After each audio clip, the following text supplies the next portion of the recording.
আসসালামু আলাইকুম এভরিওয়ান, সবাই কেমন আছেন? আজকে আপনাদের সাথে একটি সুন্দর রেসিপি শেয়ার করব।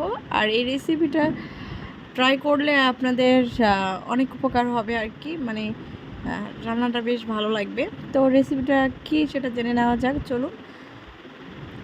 আজকের রেসিপিতে থাকছে কলমি শাক ভাজি। এই কলমি শাক কিন্তু একটু কম বেশি হইলে কেমন যেন একটা গন্ধ আসে রান্না করার কম বেশি হইলে। তো যাই হোক, এটা রান্না করার প্রসেস অনুযায়ী স্বাদ নির্ভর করে আর কি। মানে একটা যে গ্রান থাকে সেই গ্রানটাকে কমিয়ে আনার একটা টেকনিক আপনাদেরকে শিখিয়ে দেব। সেটা হচ্ছে, এই যে দেখুন, এখানে হচ্ছে আমি পেঁয়াজ, মরিচ, রসুন, কাঁচামরিচ, লবণ দিয়ে দিলাম, তেজপাতা দিয়ে দিলাম। এগুলো সুন্দর করে ভেজে নিচ্ছি। ভেজে নেওয়ার পর মানে অনেকক্ষণ ধরে এটা ভেজে নিতে হবে যেন ঘ্রাণটা সুন্দর আসে আর সবগুলো ইনগ্রিডিয়েন্টস যেন একসঙ্গে প্রপারলি মিক্সড হয়ে যায়। এই তো আর কি। এভাবে কলমি শাক ভাজি করলে আপনার কোনো কলমি শাকের এক্সট্রা যে ঘ্রাণটা থাকে ওই ঘ্রাণটা লাগবে না, আর কলমি শাকটা ঝরঝরে হবে। তো আপনারাও বাসায় ট্রাই করতে পারেন। তো এখন আমি ধুয়ে রাখা কলমি শাকগুলো দিয়ে দিলাম।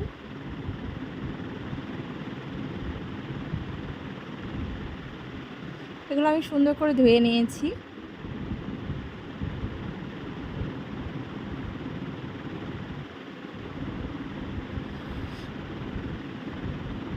প্রথমেই কিছু শাক দিয়ে দিলাম, পরবর্তীতে আর যেটুকু শাক আছে ওইটুকু দিয়ে দিব।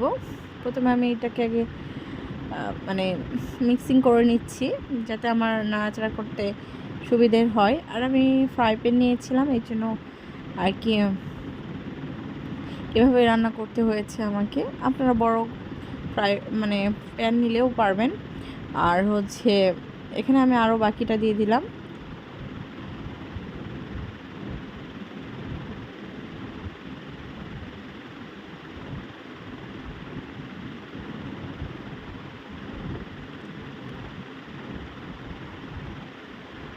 এভাবে হালকা হাতে একটু নাড়াচাড়া করতে হবে, নাহলে এটা প্রপারলি মিক্সিং করা মানে পসিবল হবে না।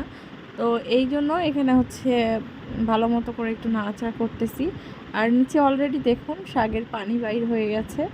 আর এক্সট্রা কোনো পানি দেওয়া লাগবে না, এখানে এই পানি দিয়ে শাকটা সিদ্ধ হবে।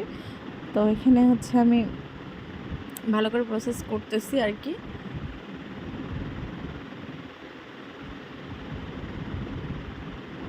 দেখুন, আপনাদের দেখানোর সুবিধার্থে আমি একটু পানিটা দেখিয়ে দিলাম। আর এক্সট্রা পানি অ্যাড করা লাগবে না, এভাবে শাক ভাজি করলেই সবগুলো সিদ্ধ হয়ে যাবে আর শাকটা খেতেও ঝরঝরে লাগবে। এভাবে মিক্সিং করে নাড়াচাড়া করতে হবে, তাহলে সবগুলো ইনগ্রিডিয়েন্টস একসঙ্গে মিক্সড হয়ে যাবে শাকের সাথে। তো এই প্রসেসে কয়েক মিনিট নাড়াচাড়া করার পর এই দেখুন আমার শাকের ফাইনাল লুক। আমি পরে একটু তেল অ্যাড করেছিলাম। তো এই যে দেখুন, ঝরঝরে সুন্দর কলমি শাক রেডি। কোনো ঘ্রাণ থাকবে না। কলমি শাকের ঘ্রাণের জন্য অনেকে খেতে পছন্দ করে না, সেই ঘ্রাণটা থাকবে না। সবাই ভালো থাকবেন, রেসিপিটা ট্রাই করবেন। আল্লাহ হাফিজ।